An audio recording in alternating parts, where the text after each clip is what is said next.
72 hours after the apocalypse, the world discovered a terrifying truth. The greatest threat was not the destruction around them, but the fight to survive what came next. Cities became silent graves, resources vanished, and millions were left with no communication, no rescue, and no way back. But deep inside this broken world, a hidden mystery remained. What truly happens when humanity loses everything it depends on? The answer was buried in the ruins, waiting for someone brave enough to uncover it. 72 hours after the apocalypse, the fight for survival begins. The first 72 hours after a large-scale disaster are often the most dangerous period in human survival history. Not because the world ends instantly, but because the systems people depend on every day begin failing faster than most people realize. When electricity disappears, communication networks go silent, transportation slows, and emergency services become overwhelmed, the greatest threat is not the disaster itself. It is the sudden loss of the invisible systems that keep modern civilization functioning. Investigations into past disasters reveal a repeated pattern. Humans are rarely defeated by one single event. Instead, survival becomes a battle against a chain reaction of failures. Hurricanes, earthquakes, wildfires, floods, and major infrastructure failures have shown that the first hours after a crisis determine whether communities recover or descend into chaos. The question researchers study is not only what happens during the disaster, but what happens immediately afterward, when millions of people must make decisions with limited information. The first challenge is understanding the fragile network behind normal life. Modern cities operate through interconnected systems. Power grids provide energy, water treatment facilities depend on electricity, hospitals rely on supply chains, and communication networks require constant maintenance. When one system fails, others begin to experience pressure. Emergency management experts call this a cascading failure, where one disruption creates multiple secondary problems. One of the biggest misunderstandings about survival situations is that danger arrives only from dramatic events. In reality, many threats appear quietly. A person may survive the initial impact of a disaster, but face serious risks afterward from dehydration, exposure, contaminated water, lack of medical supplies, or poor decisions made under stress. Human behavior becomes a critical factor because fear and uncertainty can change the way people think, often causing mistakes that would normally never happen. Scientific research into disaster response shows that the human body has strict survival requirements. Water becomes one of the first major concerns. Without access to clean water, health risks increase rapidly. Food shortages usually develop more slowly because the human body can survive much longer without calories than without hydration. This simple biological fact has shaped emergency planning around the world, from military survival training to disaster response operations. Historical evidence from major disasters demonstrates that preparation often determines outcomes. Communities that had emergency plans, local resources, and organized responses recovered faster than those that depended entirely on outside assistance. After severe events, rescue teams often discover that the most valuable survival tools are not advanced technology, but basic resources: clean water storage, reliable communication methods, medical knowledge, and cooperation between people. As the first day turns into the second, another hidden challenge begins to appear: information. In a modern world connected by digital networks, losing communication creates a dangerous information gap. People no longer know which areas are safe, where resources are available, or when help is coming. Emergency researchers have found that uncertainty itself becomes a survival threat because it influences movement, decision-making, and risk assessment. The second 24 hours often reveal the true scale of the situation. Fuel supplies become harder to access, stores begin running out of essential items, and damaged infrastructure creates new obstacles. The systems that once appeared permanent begin showing their limits. Roads become blocked, repair crews face difficult conditions, and emergency responders must decide where their limited resources can save the most lives. But hidden inside every disaster investigation is another important discovery. Survival is not only about individual strength, it is about understanding systems, recognizing dangers early, and adapting before problems become impossible to solve. The first 72 hours reveal a fundamental truth about human survival. Civilization is not maintained by buildings and machines alone, but by knowledge, preparation, and the ability to make rational decisions when everything familiar begins to disappear. As researchers examine what happens after major collapses, one question remains at the center of every investigation. When the systems that protect modern life begin to fail, how long can humans truly adapt before the environment becomes the greatest challenge? The answer depends on what happens next. When temporary disruption begins transforming into a real fight for survival. Next part. The third day after a major disaster is often when the difference between a temporary emergency and a long-term survival situation becomes clear. During the first hours, many people still believe normal life will return quickly. They expect power to come back, supplies to arrive, and communication networks to restart. But investigations into past disasters show that this expectation can become one of the most dangerous assumptions. When recovery takes longer than expected, people are forced to confront a new reality where adaptation becomes more important than waiting. Emergency management studies have shown that critical infrastructure has limits. Power stations, water systems, fuel networks, and transportation routes are designed with backup plans. But those backups are not unlimited. A system built to handle a short interruption can struggle when millions of people depend on it for days or weeks. This is why disaster researchers focus heavily on resilience, the ability of a system to continue operating under extreme pressure. One overlooked survival factor is the environment itself. Cities are designed around convenience, not long-term survival. Buildings provide shelter, but they also create challenges when essential services stop working. Elevators stop functioning, water pressure decreases, temperatures inside buildings become difficult to control, and waste management systems begin facing problems. Locations that appear safe during normal conditions can become dangerous when the technology supporting them disappears. Historical investigations of abandoned settlements and disaster zones reveal a similar pattern. Human communities often leave places not because the land suddenly becomes impossible to live on, but because the systems supporting daily life collapse. Researchers studying abandoned towns have found that access to water, transportation, economic activity,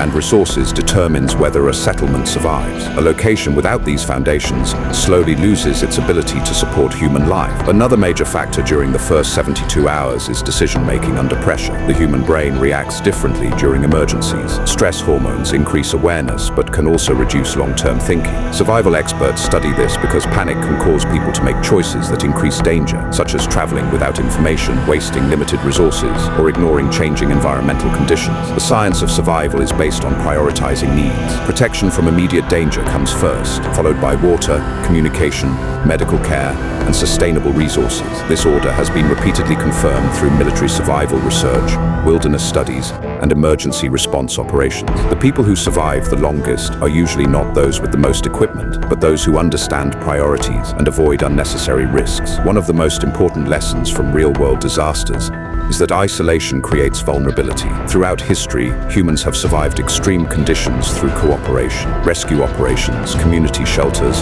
and organized response groups demonstrate that collective action increases survival chances. A single person may struggle with problems that become manageable when knowledge and resources are shared. As the third day approaches its end, another hidden challenge emerges: the psychological impact of uncertainty. Survivors are not only fighting physical conditions, but also the mental pressure of not knowing what will happen next. Researchers studying disaster psychology have found that maintaining routines, making clear plans, and having accurate information can significantly improve decision-making during prolonged emergencies. The abandoned structures left behind after disasters tell a powerful story. Empty hospitals, silent streets, and unused facilities are not only reminders of destruction, they are evidence of how dependent modern society is on invisible networks. Every functioning city represents thousands of connected systems working together. When those connections break, the speed of decline can surprise even experts. The investigation into the first 72 hours reveals a crucial survival principle. Disasters do not simply test human strength, they test human understanding. The ability to analyze conditions, predict risks,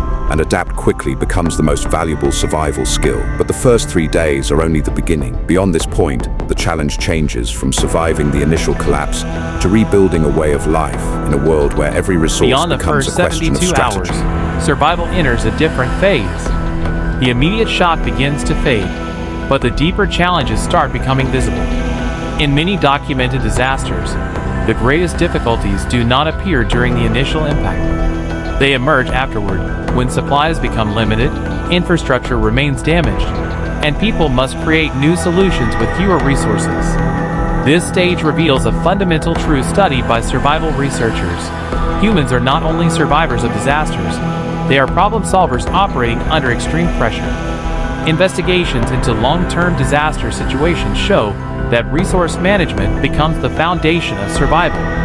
A person can endure a short crisis with temporary solutions, but extended emergencies require planning. Water sources must be evaluated, shelter conditions must be maintained, and available supplies must be protected. Survival is no longer about reacting to danger. It becomes a process of managing limited resources over time. One of the most underestimated dangers after a large-scale collapse is sanitation. Historical disaster zones have shown that when waste systems fail, public health risks increase dramatically. Clean water sources can become contaminated, diseases can spread more easily, and medical systems can become overwhelmed.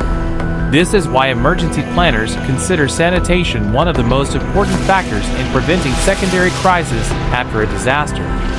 Scientific studies of previous emergencies also reveal how quickly environments can change when human systems stop operating.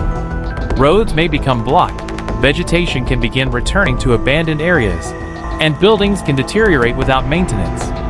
Exploration researchers studying forgotten locations often find evidence of this transformation. Nature does not destroy human structures instantly, but over time, the absence of maintenance changes entire landscape. Another important discovery from survival research is the role of technology. Modern society depends heavily on advanced systems, but during major disruptions, simple technologies often become more valuable. Basic tools, manual equipment, printed information, and traditional methods of obtaining resources can become essential when digital networks and automated systems fail. The investigation of abandoned places provides a unique perspective on this issue.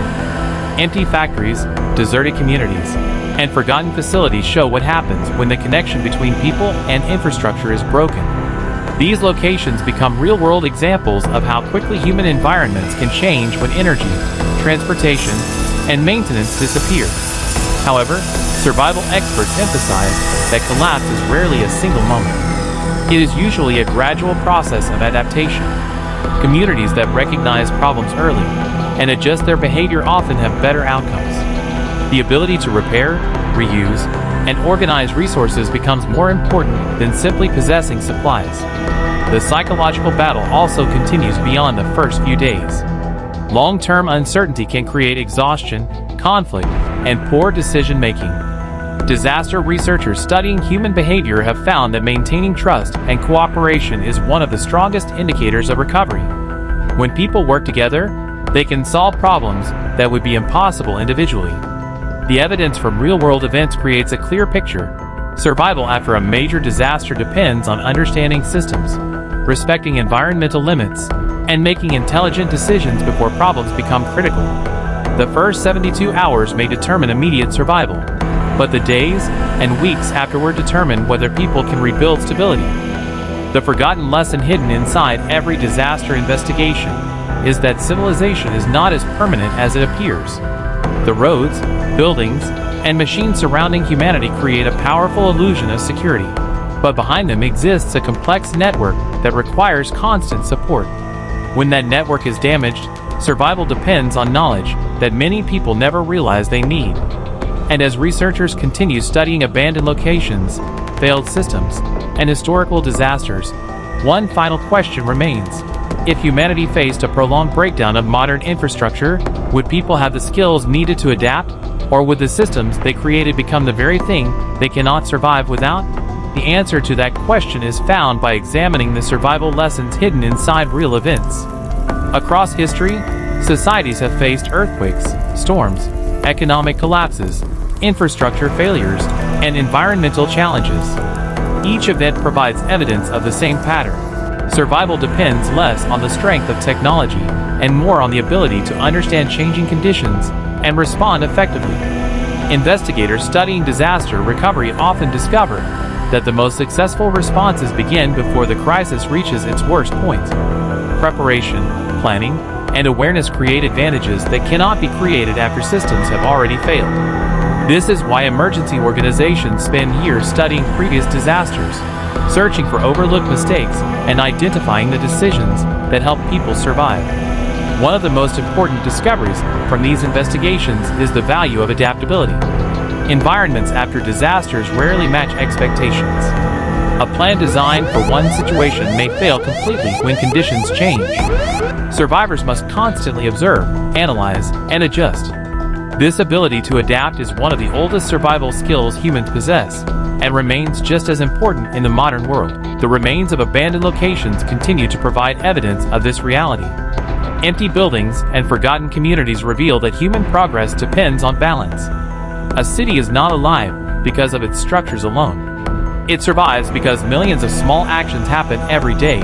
Repairs are completed, resources are transported, systems are monitored, and people cooperate. When those actions stop, even the most advanced places begin to change. The investigation into survival after collapse ultimately leads to a deeper understanding of civilization itself. Modern life creates comfort, speed, and efficiency, but it also creates dependence. The more complex a system becomes, the more connections it requires to continue operating. A failure in one area can create unexpected consequences in another, turning a local problem into a much larger challenge. Yet history also shows another side of the story. Humans have repeatedly rebuilt after devastating events. Communities have restored damaged cities, recovered from extreme conditions, and created new solutions when old systems failed. This ability to rebuild comes from knowledge, cooperation, and the willingness to adapt to a changing world. The first 72 hours after an apocalypse scenario are not simply a test of physical survival. They are a test of understanding. They reveal who can recognize danger, who can manage resources, and who can make decisions based on evidence rather than fear. The greatest survival advantage is not a powerful tool or advanced equipment. It is the ability to think clearly when everything familiar begins to disappear. The investigation of disasters, abandoned places, and survival science reveals one final lesson. The future of humanity has always depended on adaptation. The systems around us may change, technology may fail, and environments may become unpredictable, but the human ability to learn, cooperate, and solve problems remains the strongest survival mechanism ever discovered.